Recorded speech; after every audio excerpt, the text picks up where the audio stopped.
அனைவருக்கும் வணக்கம். இன்று தவக்காலத்தின் 7ஆம் நாள். நம்மில் பலருக்கு இருக்கும் மிகப்பெரிய சந்தேகம் என்னவென்றால், தேவன் என்னோடு பேசுகிறாரா? எனக்கு எப்படி தெரியும் அது அவருடைய சத்தம்தான் என்று? அப்படிங்கிற சந்தேகம் இப்ப எல்லாருக்குமே இருக்கும்.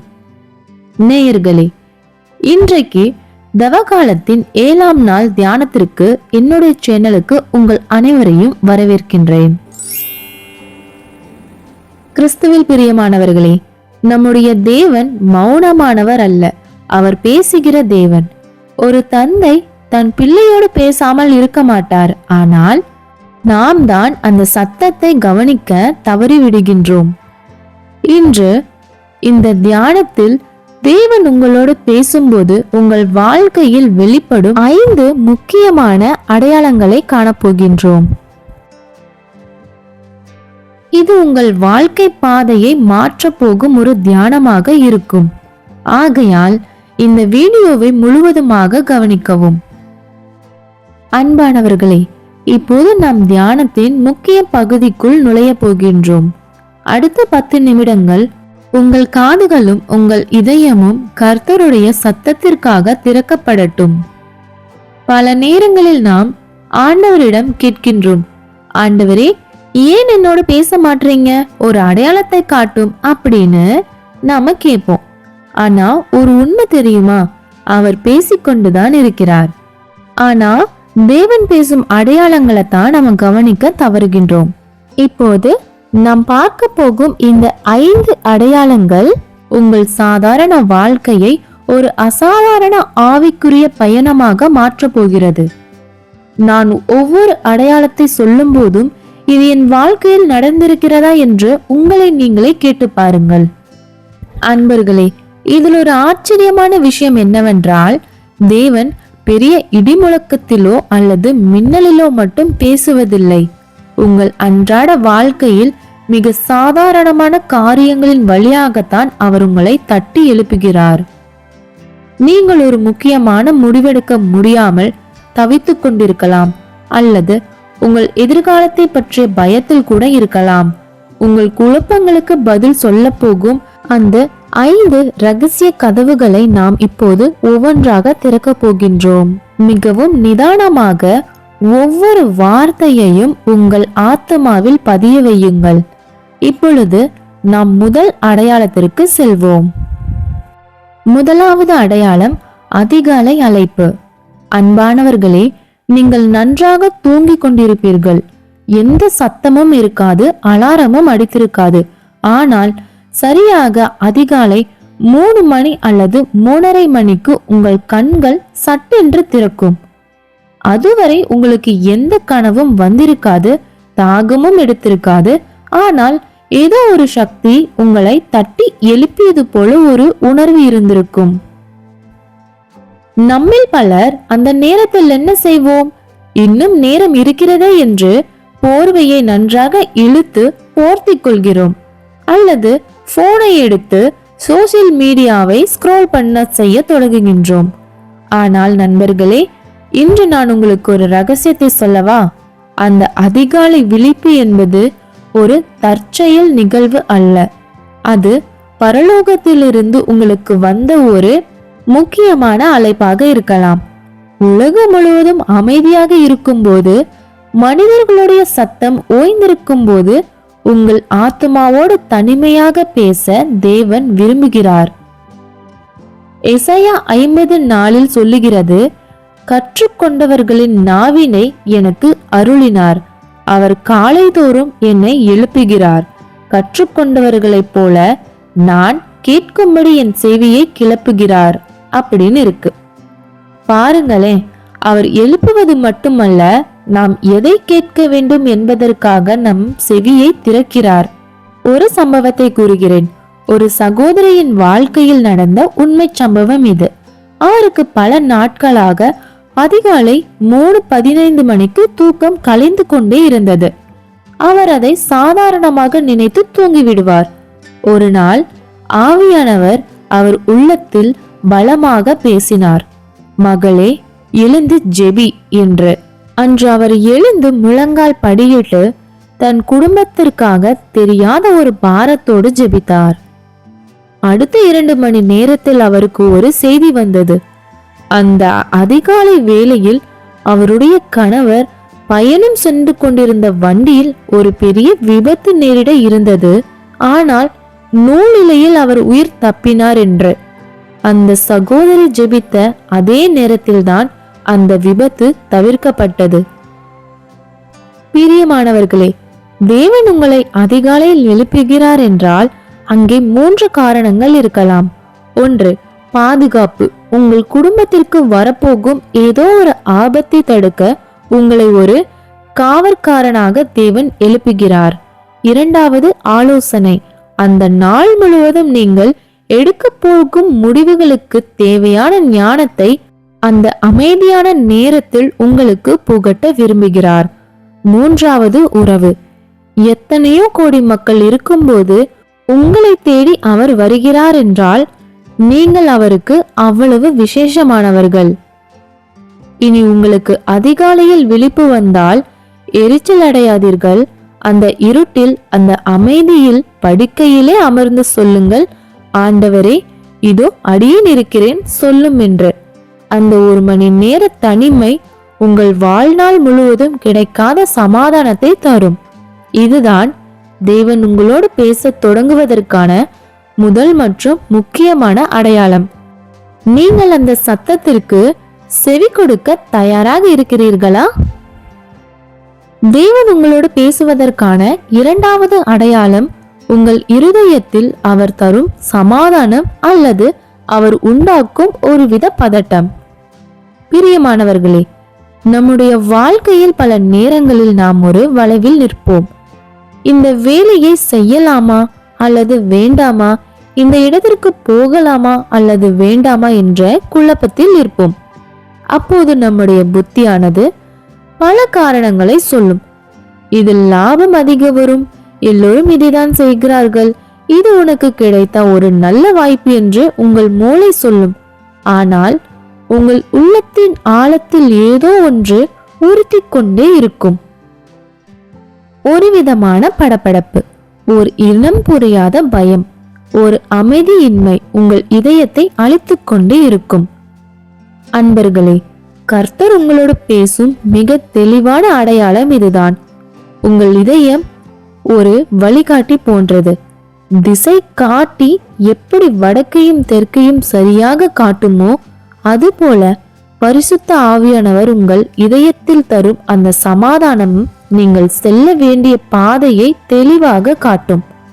பிலிப்பியர் 4:7 சொல்லுகிறது, எல்லா புத்திக்கும் மேலான தேவ சமாதானம் உங்கள் இருதயங்களையும் உங்கள் சிந்தனைகளையும் கிறிஸ்து இயேசுவுக்குள்ளாக காத்துக்கொள்ளும் அப்படின்னு இருக்கு. கவனித்தீர்களா? புத்திக்கு மேலான சமாதானம், அதாவது உங்கள் புத்திக்கு அது புரியாது. உலகம் சொல்லும், இது ஒரு நல்ல ஐடியா, இத கைவிட்றாத அப்படின்னு. ஆனால் தேவன் உங்கள் இதயத்தில் வேண்டாம் என்று ஒரு தடுப்பை போடுவார். அந்த பதட்டம் என்பது தேவன் உங்களுக்கு தரும் ஒரு சிவப்பு விளக்கு. அன்பர்களே, உங்கள் இதயத்தில் ஒரு அமைதியான குளிர்ந்த சமாதானம் இருந்தால் அது தேவன் தரும் பச்சை விளக்குக்கான அடையாளம். நீங்கள் முன்னேறி செல்லுங்கள். ஆனால் உங்கள் இதயத்தில் ஒரு பாரம், ஒரு தயக்கம், ஒரு பதட்டம் இருந்தால் அது உங்களுக்கு தேவன் தரும் எச்சரிக்கை சிகப்பு விளக்கு. அங்கேயே நில்லுங்கள். கர்த்தருடைய சத்தம் எப்போதும் காதுகளில் இடுமுழக்கமாக கேட்காது. அது உங்கள் இதயத்தின் அமைதியான நீரோட்டமாக இருக்கும். உங்கள் புத்தி சொல்வதை கேட்பதற்கு முன்பாக உங்கள் இதயத்தில் ஆவியானவர் வைத்திருக்கும் அந்த சமாதானத்தை கவனிக்க பழகுங்கள். சமாதானம் இல்லாத எந்த ஒரு முடிவும் உங்களை சரியான இடத்திற்கு கொண்டு சேர்க்காது. இன்று நீங்கள் எடுக்க போகும் முடிவில் அந்த தேவ சமாதானம் உங்களோடு இருக்கிறதா? தேவன் உங்களோடு பேசுவதற்கான 3வது அடையாளம் வார்த்தையின் மறுபதிப்பு. அதாவது ஒரே விஷயத்தை வெவ்வேறு வழிகளில் உங்கள் காதுகளுக்கு கொண்டு வருவது.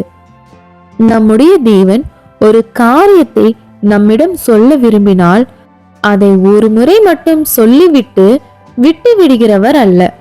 நாம் அனைவரும் அவர் முன்னிலையில் பலவீனமானவர்கள், சீக்கிரம் மறந்து விடுவோம் அல்லது அதை தற்செயல் என்று நினைத்து கடந்து விடுவோம் என்று அவருக்கு நன்றாக தெரியும். அதனால்தான் அவர் ஒரே செய்தியை மீண்டும் மீண்டும் உங்கள் வாழ்க்கையில் ஒலிக்க செய்கிறார். இன்று காலையில் நீங்கள் வேதகமத்தை திறக்கும் போது ஒரு வசனம் உங்கள் கண்ணில் பட்டிருக்கும். மதியம் உங்கள் நண்பர் உங்களுக்கு ஒரு போன் செய்து பேசும்போது அதே கருத்தை சொல்லி இருப்பார். மாலையில் நீங்கள் சோசியல் மீடியாவை பார்க்கும்போது அல்லது ஒரு போஸ்டரை பார்க்கும்போது அந்த வசனம் அல்லது அதே செய்தி அங்கே இருக்கும். இரவு ஒரு பிரசங்கத்தை கேட்கும் போதும் ஏதோ ஒரு போதகர் அதே தலைப்பில் பேசுவார். இது ஒரு தற்செயலான நினைவு என்று நீங்கள் நினைக்கிறீர்களா? இல்லை, இது கர்த்தர் உங்கள் தோளை தட்டி சொல்லும் ஒரு உறுதியான காரியமாகும். 2 கொரிந்தியர் 13:1 சொல்லுகிறது, 2-3 சாட்சிகளுடைய வாக்கினால் எந்த காரியமும் நிலைவரப்படும். தேவன் ஒரு விஷயத்தை நிலைநாட்ட விரும்பினால் அவர் சாட்சிகளை அடுக்குவார். அவர் ஒருமுறை சொன்னால் அது உங்களுக்கு தரப்படும் செய்தி. அவர் அதையே 2வது முறை சொன்னால் அது உங்களுக்கான உறுதிப்படுத்துதல். அவர் 3வது முறையும் சொன்னால் அது நீங்கள் உடனடியாக செய்ய வேண்டிய கட்டளை. கிறிஸ்துவ நண்பர்களே, தேவன் ஏன் இப்படி செய்கிறார் என்று தெரியுமா? 1. உங்கள் சந்தேகத்தை நீக்க. நீங்கள் எடுக்கும் முடிவு உங்களுடையதா அல்லது தேவனது தானா என்கின்ற குழப்பம் உங்களுக்கு வரும்போது அவர் மீண்டும் மீண்டும் பேசி உங்கள் சந்தேகத்தை வேறறுக்கிறார். 2வது, தாமதத்தை தவிர்க்க. நீங்கள் தயங்கி நின்று கொண்டிருக்கும் போது அந்த வார்த்தையை மீண்டும் மீண்டும் ஒலிக்க செய்து உங்களை முன்னேறி செல்ல தூண்டுகிறார். உங்கள் வாழ்க்கையில் கடந்த சில நாட்களாக மீண்டும் மீண்டும் ஒரே வசனம் அல்லது ஒரே அறிவுரை வந்து கொண்டிருக்கிறதா? மன்னித்துவிடு என்று மீண்டும் மீண்டும் கேட்கிறீர்களா? அல்லது பயப்படாதே என்ற வார்த்தை எல்லா இடங்களிலும் வருகிறதா? தயவு செய்து அதை அலட்சியம் செய்யாதீர்கள். பரலோகம் உங்களோடு பேச முயற்சித்து கொண்டிருக்கிறது. அந்த திரை இசை பாடலிலோ, அந்த பேருந்து பயணத்திலோ, அந்த சாதாரண உரையாடலிலோ தேவன் ஒரு செய்தியை ஒளித்து வைத்திருக்கிறார். அந்த திரும்ப திரும்ப வரும் செய்திதான் உங்கள் வாழ்க்கையின் அடுத்த கட்டத்திற்கான சாவி. தேவன் உங்களோடு பேசுவதற்கான 4வது அடையாளம் பரிசுத்த ஆவியாரின் ஏவுதல். அன்பானவர்களே, இது மற்ற அடையாளங்களை விட மிகவும் நுட்பமானது, அதே சமயம் மிகவும் வல்லமையானது. சில நேரங்களில் நீங்கள் ஏதோ ஒரு வேலையை செய்து கொண்டிருப்பீர்கள் அல்லது சாலையில் நடந்து போய் கொண்டிருப்பீர்கள். திடீரென்று யாரோ ஒரு நபரின் முகம் உங்கள் நினைவுக்கு வரும். அவர்கள் உங்கள் நண்பராக இருக்கலாம், உறவினராக இருக்கலாம், அல்லது பல வருடங்களாக நீங்கள் பேசாத ஒருவராக கூட இருக்கலாம். அந்த முகம் நினைவுக்கு வந்தவுடனே உங்கள் இதயம் ஒரு விதமான பாரத்தை உணரும். அவர்களுக்கு ஏதோ ஆபத்து என்பது போலவோ அல்லது அவர்கள் ஏதோ ஒரு பெரிய வேதனையில் இருப்பது போலவோ உங்களுக்கு ஒரு உள்ளுணர்வு சொல்லும். அப்போது அவர்களுக்காக ஜெபி என்று ஒரு மெல்லிய சத்தம் உங்கள் ஆத்துமாவுக்குள் ஒலிக்கும். பிரியமானவர்களே, இது உங்கள் கற்பனை அல்ல, இது பரிசுத்த ஆவியானவர் உங்களுக்கு தரும் ஒரு எச்சரிக்கையாக இருக்கும். தேவன் உங்களை ஒரு மத்தியஸ்தராக அந்த நேரத்தில் பயன்படுத்துகிறார். ரோமர் 8:26 சொல்லுகிறது, ஆவியானவர் தாமோ வாக்கு கடங்காத பெருமூச்சுகளோடு நமக்காக வேண்டுதல் செய்கிறார் என்று. அந்த நபர் இருக்கும் இடத்தில் அவருக்கு ஒரு போராட்டம் இருக்கலாம். அவர்கள் யாரிடமும் சொல்ல முடியாமல் அழுது கொண்டு இருக்கலாம். அந்த நேரத்தில் அவர்களை தாங்க ஆள் இல்லாத போது தேவன் உங்கள் இதயத்தை தட்டி அவர்களை நினைக்க செய்கிறார். இப்போது ஒரு சம்பவத்தை கூறுகிறேன். ஒரு போதகர் இரவு 2 மணிக்கு திடீரென்று விழித்தார். அவருக்கு தன் சபையில் உள்ள ஒரு வாலிப தம்பதியின் முகம் ஞாபகத்துக்கு வந்தது. அவர் மனம் பாரமானது. ஏதோ சரியில்லை என்று அவர் உணர்ந்தார். அவர் உடனே படுக்கையில் அமர்ந்து, ஆண்டவரே, அந்த பிள்ளைகளை நீர் பாதுகாத்து கொள்ளும் என்று 1 மணி நேரம் கண்ணீரோடு ஜெபித்தார். அடுத்த நாள் அந்த வாலிப தம்பதி போன் செய்தார். அவர்கள் சொன்னார்கள், நேற்று இரவு 2 மணிக்கு எங்களுக்கு பெரிய ஆபத்து நேரிட்டது. கார் நொறுங்கிவிட்டது. ஆனால் நாங்கள் இருவரும் சிறு கீறல் கூட இல்லாமல் உயிர் தப்பினோம். யாரோ எங்களுக்காக ஜெபித்தது போல ஒரு உணர்வு இருந்தது என்றார்கள். பார்த்தீர்களா, தேவன் தன் பிள்ளைகளை காக்க இன்னொரு பிள்ளையின் இதயத்தில் ஒரு பாரத்தை தருகிறார். இது காதுகளில் கேட்கும் சத்தம் அல்ல, இது இதயத்தின் துடிப்போடு கலந்த சத்தம். பிரியமானவர்களே, உங்களுக்கு இப்படி தோன்றும் போது தயவு செய்து அதை அலட்சியம் செய்யாதீர்கள். 1. உடனே ஜெபியுங்கள். நீங்கள் அந்த நபரை கூப்பிட வேண்டிய அவசியம் கூட இல்லை. அங்கேயே நின்று, ஆண்டவரே, அவர்களை பாரும் என்று சொல்லுங்கள். உங்கள் ஜெபம் அந்த நபரை காக்கும் ஒரு கேடகமாக மாறும். 2. தொடர்பு கொள்ளுங்கள். முடிந்தால் அவர்களுக்கு ஒரு மெசேஜ் அனுப்புங்கள் அல்லது போன் செய்யுங்கள். உங்களை நினைத்தேன், நலமா என்று கேளுங்கள். ஒருவேளை அவர்கள் தற்கொலை எண்ணத்திலோ இல்ல வேறேதோ எண்ணத்திலோ கூட இருக்கலாம். உங்கள் ஒரு போன் கால் அவர்களை காப்பாற்றலாம். கர்த்தர் உங்களை ஒரு சேனலாக பயன்படுத்த விரும்புகிறார். உங்கள் உள்ளுணர்வு என்பது பரிசுத்த ஆவியானவர் தங்கியிருக்கும் அறை. அந்த அறையில் அவர் கொடுக்கும் ஒவ்வொரு விஷயங்களும் மிக முக்கியமானது. இன்று உங்கள் மனதில் யாராவது வந்து போகிறார்களா? அந்த பாரத்தை அசட்டை செய்யாதீர்கள். அது தேவன் உங்களோடு பேசும் ரகசிய பாஷையாகும். தேவன் உங்களோடு பேசுவதற்கான 5வது அடையாளம் மிக ஆச்சரியமான ஒரு வழி. சூழலுக்கு பொருந்தும் மனிதர்களின் ஆலோசனை இது.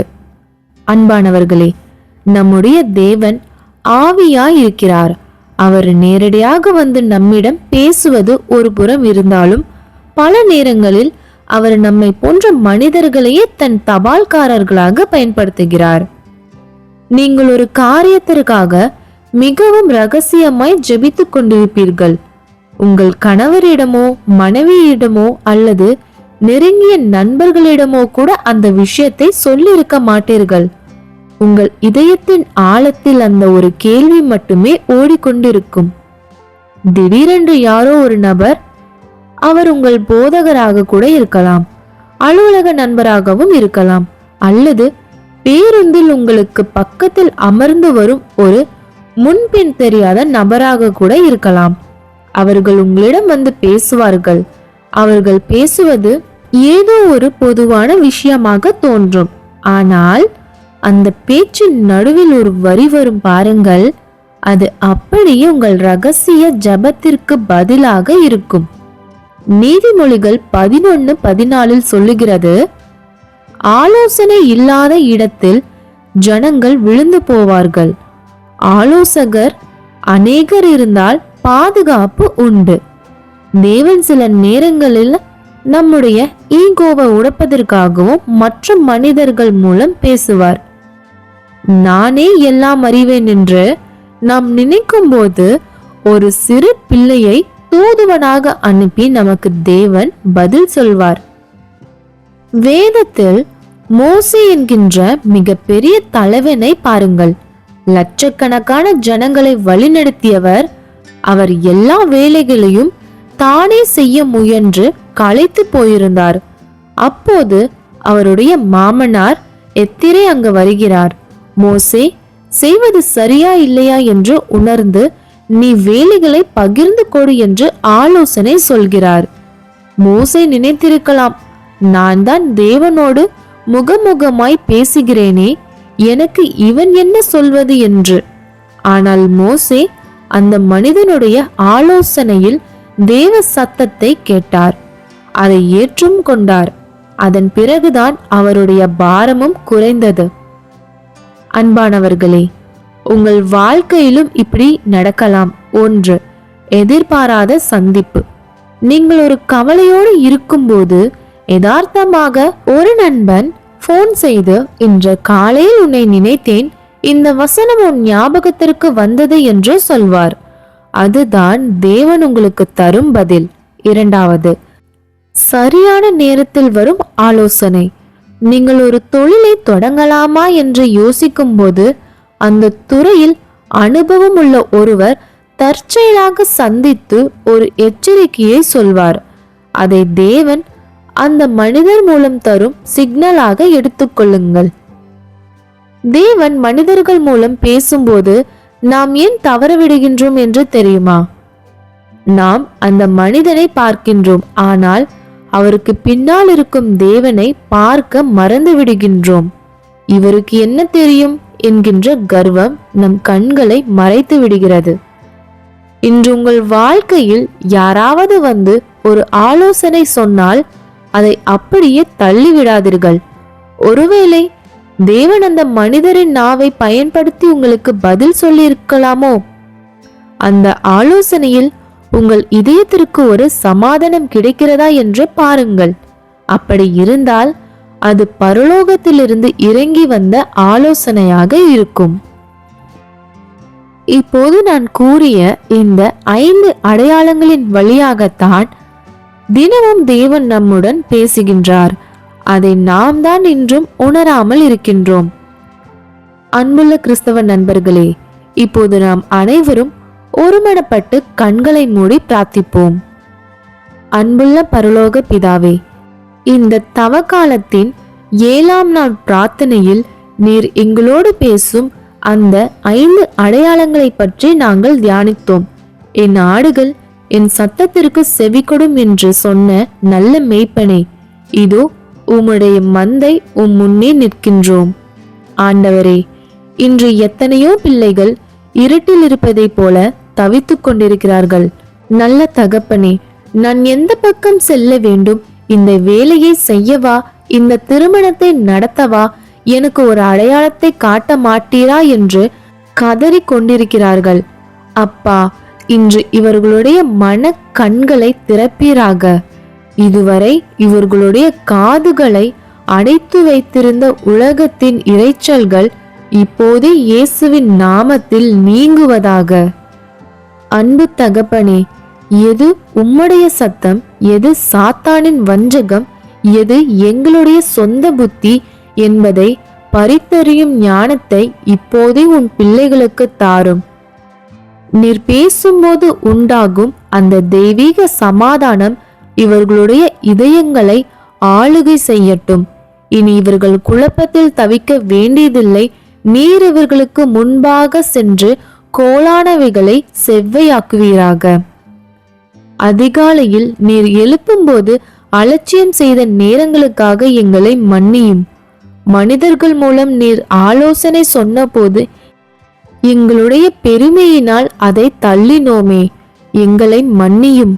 இன்று நாங்கள் ஒரு புதிய மனிதர்களாக மாறுகின்றோம். ஆண்டவரே, சொல்லும், அடியேன் கேட்கின்றேன் என்று சொன்ன சாமுவேலை போல எங்களை உம்மிடம் சரணடைய செய்கின்றோம். இதோ இந்த ஜபத்தில் இணைந்திருக்கும் ஒவ்வொரு குடும்பத்தின் மேலும் உம்முடைய சத்தம் ஒலிக்கட்டும்.